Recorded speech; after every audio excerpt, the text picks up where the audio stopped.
TC number 442, 5 seconds. Start. Mr. Speaker, sir, permit me at the very outset to express my deep appreciation and gratitude for the contributions made by the honorable members from all sides of the House. They were very critical and at the same time an initiative look into our foreign policy will undoubtedly contribute in the formulation of the policy in future as it had contributed in the past. We look with great attention to what this House says. Sir, may I immediately advert to an aspect that appears to me to have been a fundamental aspect that has emerged from this discussion. That aspect is that while the international scene has undergone changes and indeed radical changes, there had been a traditional in this country for 4 decades or so, the tradition of a consensus approach to the foreign policy, the tradition of a national consensus backing our foreign policy.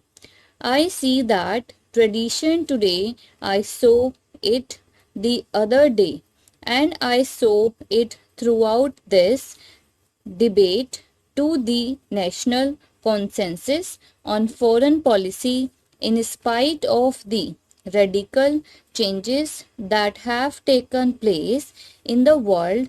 The national consensus on the Indian foreign policy reflected in this parliament, which undoubtedly reflects the country as a whole, that national consensus is here and it was shown by all sections of the House, and that is indeed the most heartening aspect that has emerged from this debate. We are with the opposition, we are with all sections of the House when they say that the new international scenario does indeed provide an opportunity, and we need the opportunity and the opportunity of democratization of the international order should not be lost. This is the time when real democracy in international relations, justice and equality must prevail and can prevail, and large and small countries, powerful and not so powerful countries may and can be treated on the footing of equality. Let us march together, big and small, powerful and not so powerful, rich and poor. Let us march together in the new era of international relations, in this spirit of fraternity of the international community.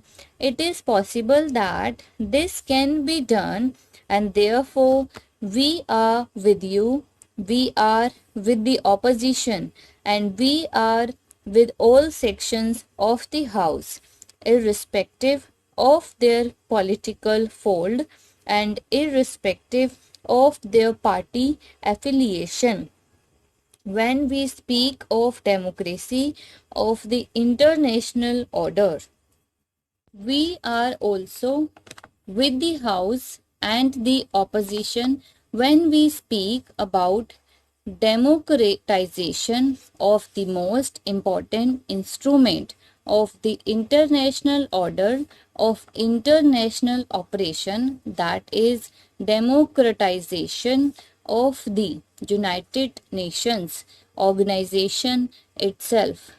Of course, in the context of democratization of the UN questions, such as expansion of the Security Council, which is supreme as it were the executive organ of the United Nations, is important, but no less important, as has been pointed out on more than one occasion over the last couple of days, is the question of having an international order which addresses itself to regional, local problems or otherwise in a non-selective manner, in a manner that is based on international legality and in a manner which cuts across the globe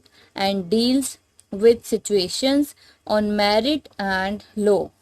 As I have said, on well established principles of justice and equity.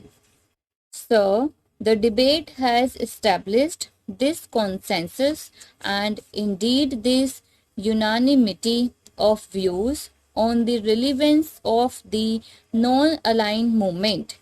The non-aligned movement was never predicted on the Cold War or on the confrontation between the superpowers. The premises on which the non-aligned movement lies, and indeed the reason d'etre for the non-aligned movement is the need of those countries which had recently acquired independence to preserve their political independence and to strengthen their economic independence. We see today the need for the non-aligned movement to continue because we see today the need for the non-aligned movement to fulfill its unfinished task, if I may say so, because the agenda remains unfinished in many fundamental aspects. The question of disarmament, the question of development, the question of environment, and not the least of all the question of economic and social progress and prosperity. As we see it today, the end of the East West confrontation and the new collaborative relationship between the two superpowers or the two former superpowers, and indeed the era of collaborative relationship that has now arisen among all the great powers is very much welcomed by itself. But then we must be alert to the danger of a sharper north-south divide in the absence of corrective action. In our view, the South should not be marginalized in the international fora when major political and economic decisions are made. Therefore, it is in the context of what I have said that the non-aligned movement, the principles of non-aligned movement, the raison d'etre of non-aligned movement continues, and the need for non-aligned movement to be as strong and as effective as before still remains.